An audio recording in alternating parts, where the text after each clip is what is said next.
ದಂಡಕಾರಣ್ಯಮಾತ್ಮವಾನ್ ರಾಮೋ ದದರ್ಶ ದುರ್ಧರ್ಷ ಸ್ಥಾಪಶ್ರಾಶ್ರಮ ಮಂಡಲಂ. ಶ್ರೀರಾಮಚಂದ್ರ ಅಯೋಧ್ಯೆಯಿಂದ ಹೊರಟವ ಚಿತ್ರಕೂಟ ಪರ್ವತವನ್ನು ಸೇರಿಕೊಂಡು ಅಲ್ಲಿ ಕೆಲ ಸಮಯ ಉಳಿದು ಅಲ್ಲಿಂದ ಮುಂದೆ ದಂಡಕಾರಣ್ಯಕ್ಕೆ ಪ್ರವೇಶ ಮಾಡ್ತಾ ಇದ್ದಾನೆ. ಅತ್ರಿ ಮಹರ್ಷಿಗಳ ಆಶ್ರಮದಲ್ಲಿ ಅವರ ಆತಿಥ್ಯವನ್ನು ಸ್ವೀಕರಿಸಿ ಮುಂದೆ ದಂಡಕಾರಣ್ಯವನ್ನು ಪ್ರವೇಶಿಸಿದ್ದಾನೆ. ರಾಮೋ ದದರ್ಶ ದುರ್ಧರ್ಷ ತಾಪಸಾಶ್ರಮ ಮಂಡಲಂ. ಕೈಕೈಯ ವರವೇ ಹೀಗಿತ್ತು. ಶ್ರೀರಾಮಚಂದ್ರ ಇಲ್ಲೇ ಎಲ್ಲೋ ಪಕ್ಕದ ಕಾಡಿನಲ್ಲಿ ವಾಸ ಮಾಡೋದಲ್ಲ, ದಂಡಕಾರಣ್ಯವನ್ನು ಸೇರ್ಕೋಬೇಕು. ಶ್ರೀರಾಮಚಂದ್ರ ಹಾಗೆ ದಂಡಕಾರಣ್ಯಕ್ಕೆ ಬಂದಿದ್ದಾನೆ. ಅಲ್ಲಿ ಬಂದಾಗ ಶ್ರೀರಾಮಚಂದ್ರ ಕಂಡದ್ದು ತಾಪಸಾಶ್ರಮ ಮಂಡಲಂ, ಅನೇಕ ಮಹರ್ಷಿಗಳ ಆಶ್ರಮಗಳು, ಅವನ್ನು ಕಂಡಿದ್ದಾನೆ. ಮಂಡಲಂ. ಮುಂದಿನ ಈ ಸರ್ಗದಲ್ಲಿ ಅರಣ್ಯಕಾಂಡ ಇವತ್ತು ಪ್ರಾರಂಭವಾಗ್ತಾ ಇದೆ.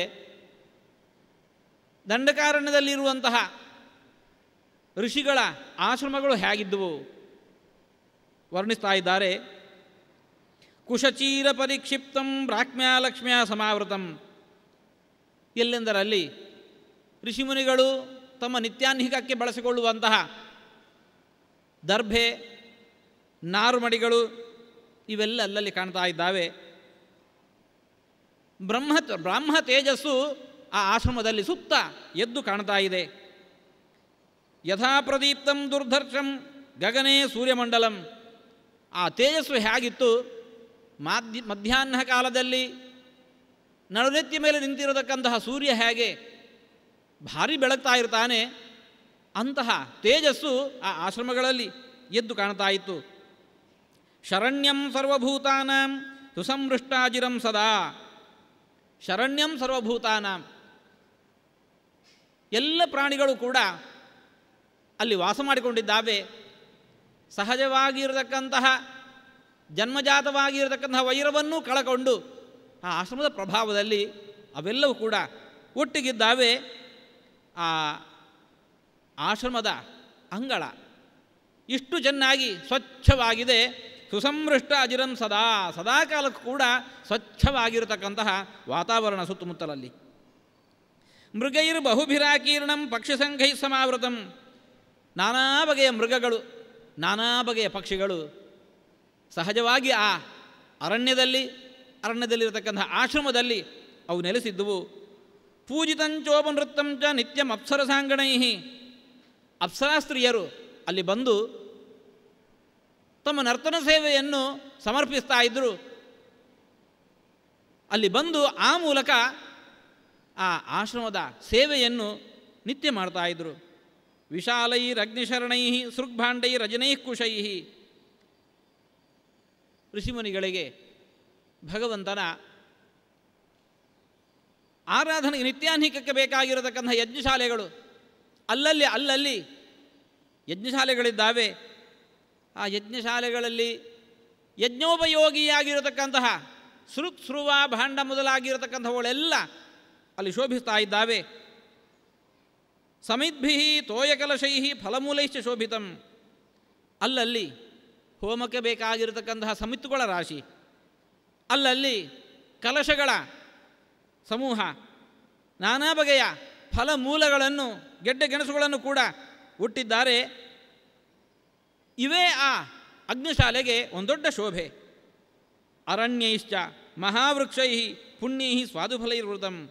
ಆಶ್ರಮದ ಸುತ್ತಮುತ್ತ ಇರತಕ್ಕಂತಹ ಅರಣ್ಯಗಳಲ್ಲಿ ನಾನಾ ಬಗೆಯ ಫಲಪುಷ್ಪಗಳನ್ನು ನೀಡುವಂತಹ ಮಹಾವೃಕ್ಷಗಳು, ಪುಣ್ಯವೃಕ್ಷಗಳವು. ಬಲಿಹೋಮಾರ್ಚಿತಂ ಪುಣ್ಯಂ ಬ್ರಹ್ಮಘೋಷ ನಿನಾದಿತಂ. ನಿತ್ಯ ತಾವುಣ್ಣುವ ಮೊದಲು ಭಗವಂತನಿಗೆ ನಿವೇದನೆ ಮಾಡಬೇಕು, ಆ ಬಳಿಕ ಬಲಿವಿಕರಣವನ್ನು ಮಾಡಬೇಕು. ಅಲ್ಲಲ್ಲಿ ಆ ಬಲಿವಿಕರಣವನ್ನು ಮಾಡಿದ್ದಾರೆ. ಹೋಮಧೂಮ ಸದಾ ಕಾಣ್ತಾ ಇದೆ. ವೇದಘೋಷ ನಿತ್ಯ ಕೇಳ್ತಾ ಇದೆ. ಪುಷ್ಪೈಶ್ಚ ಅನ್ಯೈ ಪರಿಕ್ಷಿಪ್ತಂ ಪದ್ಮಿನ್ಯಾದ ಸಪದ್ಮಯ. ಆ ಯಜ್ಞಶಾಲೆಯ ಸುತ್ತ ಬಲಿಕಾಲದಲ್ಲಿ ನಾನಾ ಬಗೆಯ ಪುಷ್ಪಗಳನ್ನು, ಸುಗಂಧಭರಿತವಾಗಿರತಕ್ಕಂಥ ಪುಷ್ಪಗಳನ್ನು ಚೆಲ್ಲಿದ್ದಾರೆ. ಪಕ್ಕದಲ್ಲೇ ಇರತಕ್ಕಂತಹ ಕೊಳಗಳಲ್ಲಿ ಸುಗಂಧಭರಿತವಾಗಿರತಕ್ಕಂತಹ ಕಮಲಗಳು ಅರಳಿ ನಿಂತಿದ್ದಾವೆ. ಫಲಮೂಲಾಶನೈ ದಾಂತೈ ಚೀರ ಕೃಷ್ಣಾಜಿನಾಂಬರೈ ಸೂರ್ಯ ವೈಶ್ವಾನರಾಭೈಶ್ಚ ಪುರಾಣೈ ಮುನಿಭಿರ್ಯುತಂ. ಒಬ್ಬರಲ್ಲ ಇಬ್ಬರಲ್ಲ ಅನೇಕ ಋಷಿಮುನಿಗಳು ಅಲ್ಲಿ ನೆರೆದಿದ್ದಾರೆ. ಅವರು ಬರಿದೆ ಹಣ್ಣು ಹಂಪಲು ಗೆಡ್ಡೆಗೆಣಸು ಇವನ್ನಷ್ಟೇ ಸೇವಿಸ್ತಾ ಇರುವವರು, ನಾರುಮಡಿಯನ್ನು ಕೃಷ್ಣಾಜಿನವನ್ನು ಹುಟ್ಟವರು. ಆದರೆ ಅವರ ಆ ಬ್ರಾಹ್ಮ ತೇಜಸ್ಸು ಸೂರ್ಯ ವೈಶ್ವಾನರಾಭೈಶ್ಚ, ಸೂರ್ಯನಂತಹ ತೇಜಸ್ಸು, ಅಗ್ನಿಯಂತಹ ತೇಜಸ್ಸು, ಅಂತಹ ಅನೇಕ ಹಿರಿಯ ಮುನಿಗಳಿಂದ ಅಲಂಕೃತವಾಗಿರುವಂತಹದ್ದು ಆ ಆಶ್ರಮ ಪರಿಸರ. ಪುಣ್ಯೈಶ್ಚ ನಿಯತಾಹಾರೈ ಶೋಭಿತಂ ಪರಮರ್ಷಿಭಿ, ಅನೇಕ ಬಗೆಯ ವ್ರತ ನಿಯಮಗಳಿಗೆ ತಮ್ಮನ್ನು ತಾವು ಒಳಪಡಿಸಿಕೊಂಡಿರತಕ್ಕಂತಹ ಋಷಿಮುನಿಗಳು ಅಂತಹ ಪರಮರ್ಷಿಗಳಿಂದ ಶೋಭಿತವಾದದ್ದು. ತದ್ಬ್ರಹ್ಮಭವನ ಪ್ರಖ್ಯಂ ಬ್ರಹ್ಮಘೋಷ ನಿನಾದಿತಂ, ನಿತ್ಯ ಅಲ್ಲಿ ವೇದಘೋಷ ಕೇಳ್ತಾ ಇದೆ. ಇದರಿಂದಾಗಿ ಅದು ಬ್ರಹ್ಮದೇವರ ಮನೆಯೋ ಎಂಬಂತೆ ಕಾಣ್ತಾ ಇದೆ. ಬ್ರಹ್ಮವಿದ್ಭಿ ಮಹಾಭಾಗೈ ಬ್ರಾಹ್ಮಣೈರುಪಶೋಭಿತಂ. ಋಷಿಮುನಿಗಳಷ್ಟೇ ಅಲ್ಲದೆ ಇನ್ನೂ ಅನೇಕ ಗೃಹಸ್ಥರು ಬ್ರಾಹ್ಮಣರು ಕೂಡ ಬ್ರಹ್ಮಜ್ಞಾನಿಗಳಾಗಿರುವವರು ಅಲ್ಲಿದ್ದಾರೆ. ಇಂತಹ ಆಶ್ರಮ ಸಮೂಹವಿದೆ ಅಲ್ಲಿ. ತದೃಷ್ಟ ರಾಘವ ಶ್ರೀಮಾನ್ ತಾಪಸಾಶ್ರಮ ಮಂಡಲಂ, ಇಂತಹ ಆ ಋಷಿಮುನಿಗಳ ಆಶ್ರಮವನ್ನು ಕಂಡವನೇ ಶ್ರೀರಾಮಚಂದ್ರ ಅಭ್ಯಗಚ್ಚನ್ ಮಹಾತೇಜ ವಿಜ್ಯಂ ಕೃತ್ವ ಮಹದ್ಧನು. ಅರಣ್ಯ ಪ್ರವೇಶ ಕಾಲದಲ್ಲಿ ತಾನು ತಂದಿರತಕ್ಕಂತಹ ಧನುಸ್ಸನ್ನು ಹೆದೆಯೇರಿಸಿ ತಂದಿದ್ದ. ಸದಾ ಕಾಲದಲ್ಲೂ ಕೂಡ ಸಜ್ಜುಗೊಂಡಿರತಕ್ಕಂಥ ಧನುಸ್ಸು ಶ್ರೀರಾಮಚಂದ್ರನ ಕೈಯಲ್ಲಿತ್ತು. ಯಾವಾಗ ಶ್ರೀರಾಮಚಂದ್ರ ಇಂತಹ ಋಷಿಮುನಿಗಳ ಆಶ್ರಮ ಪರಿಸರವನ್ನು ಹೊಕ್ಕ, ಅಲ್ಲಿ ಧನುರ್ಬಾಣಗಳಿಗೆ ಕೆಲಸ ಇಲ್ಲ. ಹಾಗಾಗಿ ಹೆದೆಯೇರಿಸಿರತಕ್ಕಂಥ ಧನುಸ್ಸನ್ನು ತೆಗೆದುಕೊಂಡು ಹೋಗೋದು ಆ ಋಷಿಮುನಿಗಳಿಗೆ ಕೊಡುವಂತಹ ಗೌರವವೂ ಅಲ್ಲ. ಹಾಗಾಗಿ ಆ ಧನುಸ್ಸಿನ ಹೆದೆಯನ್ನು ಬಿಚ್ಚಿ ಶ್ರೀರಾಮಚಂದ್ರ ಮುನ್ನಡೆದ. ದಿವ್ಯಜ್ಞಾನೋಪನ್ನಾಸ್ತೆ ರಾಮಂ ದೃಷ್ಟ ಮಹರ್ಷಯ ಅಭಿಜಗ್ಮುಸ್ತದಾ ಪ್ರೀತಾ ವೈದೇಹಿಂಚ ಯಶಸ್ವಿನೀಂ. ಅಯೋಧ್ಯೆಯ ಎಲ್ಲಿ, ದಂಡಕಾರಣ್ಯ ಎಲ್ಲಿ, ನಗರದೊಳಗೆ ವಾಸ ಮಾಡಿದ್ದಂತಹ ಶ್ರೀರಾಮಚಂದ್ರ ಎಲ್ಲಿ, ದಟ್ಟಾರಣ್ಯದ ನಡುವೆ ವಾಸ ಮಾಡ್ತಾ ಇರುವಂತಹ ಋಷಿಮುನಿಗಳಲ್ಲಿ.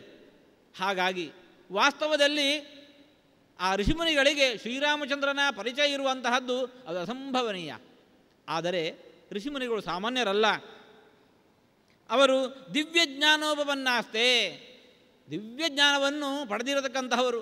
ಹಾಗಾಗಿ ಬಂದಿರತಕ್ಕಂತಹ ವ್ಯಕ್ತಿ ಯಾರೋ ಸಾಮಾನ್ಯ ಅಲ್ಲ, ಅವನು ಶ್ರೀರಾಮಚಂದ್ರನೇ ಇದ್ದಾನೆ ಅನ್ನೋದನ್ನು ಅರಿತು ಅವರೆಲ್ಲರೂ ಕೂಡ ಶ್ರೀರಾಮಚಂದ್ರನನ್ನು ಸ್ವಾಗತಿಸ್ತಾ ಇದ್ದಾರೆ. ಸೀತಾದೇವಿಯನ್ನು ಸ್ವಾಗತಿಸಿದ್ದಾರೆ, ಲಕ್ಷ್ಮಣನನ್ನು ಸ್ವಾಗತಿಸಿದ್ದಾರೆ. ತೇತು ಸೋಮಂ ಇವ ಉದ್ಯಂತಂ ದೃಷ್ಟ್ವಾ ವೈ ಧರ್ಮಚಾರಿಣಂ ಲಕ್ಷ್ಮಣಂ ಚೈವ ದೃಷ್ಟ್ವಾ ತ್ವು ವೈದೇಹಿಂಚ ಯಶಸ್ವಿನೀಂ ಮಂಗಲಾನಿ ಪ್ರಯುಂಜಾನಾ ಪ್ರತ್ಯಗೃಹನ್ ದೃಢವ್ರತಾ. ಶ್ರೀರಾಮಚಂದ್ರನನ್ನು, ಲಕ್ಷ್ಮಣನನ್ನು, ಸೀತಾದೇವಿಯನ್ನು ಸ್ವಸ್ತಿ ಮಂತ್ರಗಳನ್ನು ಘೋಷಣೆ ಮಾಡ್ತಾ ಸ್ವಾಗತಿಸ್ತಾ ಇದ್ದಾರೆ. ರೂಪಸಂಹನನಂ ಲಕ್ಷ್ಮೀಂ ಸೌಕುಮಾರ್ಯಂ ಸುವೇಶತಾಂ ದದೃಶು ವಿಸ್ಮಿತಾಕಾರಾ ರಾಮಸ್ಯ ವನವಾಸಿನಃ. ವನವಾಸಿಗಳಾಗಿರತಕ್ಕಂತಹ ಋಷಿಮುನಿಗಳೆಲ್ಲ ಶ್ರೀರಾಮಚಂದ್ರನ ಈ ದಿವ್ಯವಾಗಿರತಕ್ಕಂತಹ ಆ ಶರೀರವನ್ನು ಕಂಡು ವಿಸ್ಮಿತರಾಗಿದ್ದಾರೆ. ವೈದೇಹೀಂ ಲಕ್ಷ್ಮಣಂ ರಾಮಂ ನೇತ್ರೈ ಅನಿಮಿಷೈರಿವ ಆಶ್ಚರ್ಯಭೂತಾನ್ ದದೃಶು ಸರ್ವೇತೇ ವನವಾಸಿನಃ. ಬಂದಿರತಕ್ಕಂತಹ ಋಷಿಮುನಿಗಳು ಬಂದಿರತಕ್ಕಂತಹ ಶ್ರೀರಾಮಚಂದ್ರನನ್ನು ಎವೈಕ್ಕದೆ ನೋಡ್ತಾ ಇದ್ದಾರೆ. ಶ್ರೀರಾಮಚಂದ್ರನ ವ್ಯಕ್ತಿತ್ವ ಅಂತಹದ್ದು. ಶ್ರೀಮದ್ ಆಚಾರ್ಯರು ಶ್ರೀರಾಮಚಂದ್ರನನ್ನು ವರ್ಣಿಸುವ ಹೊತ್ತಿಗೆ ವಿದೇಹ ನಗರವನ್ನು ಶ್ರೀರಾಮಚಂದ್ರ ಹೊಕ್ಕ ಅನ್ನೋ ಹೊತ್ತಿಗೆ ಒಂದು ಮಾತನ್ನು ಅಂತಾ ಇದ್ದಾರೆ. ಶ್ರೀರಾಮಚಂದ್ರ ಬಂದಿರತಕ್ಕಂತಹ ವಿಚಾರವನ್ನು ತಿಳಿದಿರತಕ್ಕಂತಹ ವಿದೇಹ ನಗರದ ನಾಗರಿಕರೆಲ್ಲ ಅವನನ್ನು ಕಣ್ತುಂಬ ಕಾಣೋದಕ್ಕೋಸ್ಕರ ಬಂದಿದ್ದಾರೆ. ಬಂದಿರತಕ್ಕಂತಹ ನರರು ನಾರಿಯರು ಎಲ್ಲರೂ ಕೂಡ ಶ್ರೀರಾಮಚಂದ್ರನ ಹೀಗೆ ಯವೈಕದೆ ನೋಡ್ತಾ ಇದ್ದಾರೆ. ಅವರು ನೋಡ್ತಾ ಇರೋದಲ್ಲ, ಪಪುರ್ನಿತಾಂತಂ ಸರಸಾಕ್ಷಿ ಭೃಂಗೈ ವರಾನನಾಬ್ಜಂ ಪುರುಷೋತ್ತಮಸ್ಯ. ಶ್ರೀರಾಮಚಂದ್ರನ ಮುಖಕಮಲವನ್ನು ತಮ್ಮ ಕಣ್ಣುಗಳೆಂಬಂತಹ ದುಂಬಿಗಳಿಂದ ನಿರಂತರವಾಗಿ ಕುಡಿದರು. ಶ್ರೀರಾಮಚಂದ್ರನ ಮುಖವನ್ನು ನಾವು ಲೋಕದಲ್ಲಿ ಅಂತ ಇದ್ದೇವೆ, ಯಾರೋ ಒಬ್ಬ ಇನ್ನೊಬ್ಬ ವ್ಯಕ್ತಿಯನ್ನು ಹಾಗೆ ದುರುಗುಟ್ಟಿ ನೋಡ್ತಾ ಇದ್ದರೆ ಏನನ್ನವನು ನುಂಗೋ ಹಾಗೆ ನೋಡ್ತಾ ಇದ್ದಾನೆ ಅಂತ ಹೇಳಿಕೊಂಡು, ಅದು ಕೋಪದ ಭರದಲ್ಲಿ. ಇದು ಹಾಗಲ್ಲ, ಸಂತೋಷದ ಭರದಲ್ಲಿ ಆ ದಂಡಕಾರಣ್ಯದಲ್ಲಿ ವಾಸ ಮಾಡ್ತಾ ಇರತಕ್ಕಂಥ ಋಷಿಮುನಿಗಳೆಲ್ಲ ಶ್ರೀರಾಮಚಂದ್ರನನ್ನು, ಸೀತಾದೇವಿಯನ್ನು, ಲಕ್ಷ್ಮಣನನ್ನು ಹಾಗೆ ಆಸೆಗಣ್ಣುಗಳಿಂದ ಕಂಡು ಸಂತೋಷ ಪಡ್ತಾ ಇದ್ದಾರೆ. ಅತ್ರೈನಂ ಹಿ ಮಹಾಭಾಗಾ ಸರ್ವಭೂತಹಿತೇ ರತಾಃ ಅತಿಥಿಂ ಪರ್ಣಶಾಲಾಯಾಂ ರಾಘವಂ ಸನ್ನಿವೇಶಯನ್. ಬಂದಿರತಕ್ಕಂಥ ಶ್ರೀರಾಮಚಂದ್ರನನ್ನು ಅತಿಥಿಯನ್ನು ಸತ್ಕರಿಸುವಂತೆ ಶ್ರೀರಾಮಚಂದ್ರನನ್ನು, ಭಗವಂತನನ್ನು ಆ ಋಷಿಮುನಿಗಳೆಲ್ಲ ಸತ್ಕರಿಸ್ತಾ ಇದ್ದಾರೆ. ಸತ್ಕಾರ ಮಾಡುವಂತಹ ಋಷಿಮುನಿಗಳು ಸಾಮಾನ್ಯರಲ್ಲ. ತಥೋ ರಾಮಸ್ಯ ಸತ್ಕೃತ್ಯ ವಿಧಿನಾ ಪಾವಕೋಪಮಾಹ ಆಜಕ್ರುಸ್ತೆ ಮಹಾಭಾಗ ಸಲಿಲಂ ಧರ್ಮಚಾರಿಣಃ. ಆತಿಥ್ಯವನ್ನು ಮಾಡ್ತಾ ಇರತಕ್ಕಂಥ ಋಷಿಮುನಿಗಳು ಅವರಂತ ಇದ್ದಾರೆ, ಪಾವಕೋಪಮಾಹ, ಪವಿತ್ರರಿದ್ದಾರೆ, ಮಹಾ ತೇಜಸ್ವಿಗಳಿದ್ದಾರೆ. ಶ್ರೀರಾಮಚಂದ್ರನಿಗೆ ಅರ್ಘ್ಯಪಾದ್ಯಾಚಮನಗಳನ್ನು ನೀಡಿ ಅವನ್ನು ಸತ್ಕರಿಸ್ತಾ ಇದ್ದಾರೆ. ಮಂಗಲಾನಿ ಪ್ರಯುಂಜಾನಾಃ ಮುದಾ ಪರಮಯಾಯುತಾಃ ಮೂಲಂ ಪುಷ್ಪಂ ಫಲಂ ಸರ್ವಂ ಆಶ್ರಮಂಚ ಮಹಾತ್ಮನಃ. ಬಂದಿರತಕ್ಕಂಥ ಶ್ರೀರಾಮಚಂದ್ರನಿಗೆ ಋಷಿಮುನಿಗಳು ಹೇಗೆ ಆತಿಥ್ಯ ಮಾಡಬೇಕು, ತಮ್ಮಲ್ಲಿ ಏನಿದೆಯೋ ಫಲ, ಮೂಲ, ಪುಷ್ಪಗಳು ಅವನ್ನೆಲ್ಲ ಸಮರ್ಪಿಸಿದರು. ಸರ್ವಸ್ವವನ್ನು ಸಮರ್ಪಿಸಿದರು. ತಮ್ಮ ಆಶ್ರಮವನ್ನೇ ಕೃಷ್ಣಾರ್ಪಣಮಸ್ತು ಅಂತ ಹೇಳಿಕೊಂಡು ಶ್ರೀರಾಮಚಂದ್ರನಿಗೆ ಸಮರ್ಪಿಸ್ತಾ ಇದ್ದಾರೆ. ನಿವೇದಯಿತ್ವ ಧರ್ಮಜ್ಞ ಸ್ಥೇತ್ ಪ್ರಾಂಜಲಯೋ ಬ್ರುವನ್ ಧರ್ಮಪಾಲೋ ಜನಸ್ಯಾಸ್ಯ ಶರಣ್ಯಶ್ಚ ಮಹಾಯಶಃ. ಶ್ರೀರಾಮಚಂದ್ರನಿಗೆ ಹೀಗೆ ಗೌರವವನ್ನು, ಆದರವನ್ನು, ಆತಿಥ್ಯವನ್ನು, ಪೂಜೆಯನ್ನು ಸಮರ್ಪಿಸಿರತಕ್ಕಂತಹ ಋಷಿಮುನಿಗಳು ಆ ಶ್ರೀರಾಮಚಂದ್ರನಲ್ಲಿ ನಿವೇದಿಸಿಕೊಳ್ತಾ ಇದ್ದಾರೆ. ಇಂದ್ರಸ್ಯೈವ ಚತುರ್ಭಾಗ ಪ್ರಜಾರಕ್ಷತಿ ರಾಘವ ಪೂಜನೀಯಶ್ಚ ಮಾನ್ಯಶ್ಚ ರಾಜ ದಂಡಧರೋ ಗುರು. ಶ್ರೀರಾಮಚಂದ್ರ, ನೀನು ಮೂರು ಲೋಕವನ್ನು ಇಂದ್ರ ಹೇಗೆ ಆಳ್ತಾನೋ, ರಾಜನಾಗಿರತಕ್ಕಂತಹವನು ಆ ಎಲ್ಲರನ್ನು ಕೂಡ ರಕ್ಷಿಸುವಂತಹ ಹೊಣೆ ಆ ರಾಜನಾಗಿರುವ ವ್ಯಕ್ತಿಯದ್ದು. ರಾಜ ತಸ್ಮಾದ್ ವರಾನ್ ಭೋಗಾನ್ ರಮ್ಯಾನ್ ಭುಂಕ್ತೆ ನಮಸ್ಕೃತಃ ತೇ ವಯಂ ಭವತಾ ರಕ್ಷ್ಯಾ ಭವದ್ವಿಷಯವಾಸಿನಃ. ಶ್ರೀರಾಮಚಂದ್ರ, ನಾವು ಹಾಗೆ ನಿನ್ನ ರಾಜ್ಯದಲ್ಲಿ ವಾಸ ಮಾಡುವಂತಹ, ನಿನ್ನಿಂದ ರಕ್ಷಣೀಯರಾಗಿರತಕ್ಕಂತಹ ಪ್ರಜೆಗಳು ನಾವು. ಆದರೆ ನಾವಿಂದು ಬಹುವಾಗಿ ದುಃಖವನ್ನು ಅನುಭವಿಸ್ತಾ ಇದ್ದೇವೆ. ನಮ್ಮ ದುಃಖವನ್ನು ದೂರ ಮಾಡಿ ನಮ್ಮನ್ನು ರಕ್ಷಿಸಬೇಕು. ಭವದ್ವಿಷಯವಾಸಿನಃ, ನಿನ್ನಾಶ್ರಯದಲ್ಲಿ ನಾವು ಬದುಕಿರಬೇಕಾಗಿರುವವರು. ನಗರಸ್ಥೋ ವನಸ್ಥೋವ ತ್ವಮ್ನೋ ರಾಜ ಜನೇಶ್ವರ. ನೀನು ಎಲ್ಲೇ ಇದ್ದಿರು, ನಗರದಲ್ಲೇ ಇರು, ಅರಣ್ಯದಲ್ಲೇ ಇರು, ನಮಗೆ ನೀನು ರಾಜನೇ ಇದ್ದಿ.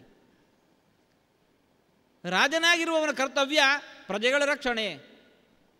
ಆ ಕಾರಣಕ್ಕೋಸ್ಕರವೇ ರಾಜನಾಗಿರುವವನು ಕರವನ್ನು, ಕಪ್ಪವನ್ನು ಸ್ವೀಕರಿಸ್ತಾ ಇದ್ದಾನೆ. ಇದರೆಲ್ಲರಿಗಿಂತಲೂ ಕೂಡ ವಿಶಿಷ್ಟವಾದ ಭೋಗಗಳನ್ನು ಅನುಭವಿಸ್ತಾನೆ. ಅಂತಹ ರಾಜನಾಗಿರತಕ್ಕಂಥವನು ನಗರದೊಳಗಿರತಕ್ಕಂತಹ ಪ್ರಜೆಗಳನ್ನಷ್ಟೇ ಅಲ್ಲ, ವನವಾಸಿಗಳಾಗಿರತಕ್ಕಂತಹ ಪ್ರಜೆಗಳನ್ನು ಕೂಡ ರಕ್ಷಿಸಬೇಕಾದದ್ದು ಅವನ ಕರ್ತವ್ಯ ಇದೆ. ನ್ಯಸ್ತದಂಡ ವಯಂ ರಾಜನ್ ಜಿತಕ್ರೋಧ ಜಿತೇಂದ್ರಿಯಾ ರಕ್ಷಣೀಯಾ ತ್ವಯಾ ಶಾಶ್ವತ್ ಗರ್ಭಭೂತಾ ತಪೋಧನಾ. ನಮಗೊದಗಿರತಕ್ಕಂತಹ ದುಃಖ, ಕಷ್ಟ, ಸಂಕಷ್ಟ ಅದು ಅಸುರರಿಂದ. ಋಷಿಮುನಿಗಳಾಗಿರತಕ್ಕಂತಹವರು ತಮ್ಮ ತಪಪ್ರಭಾವದಿಂದಲೇ ಆ ಅಸುರರನ್ನು ಮಣಿಸುವ ಸಾಮರ್ಥ್ಯವುಳ್ಳವರು.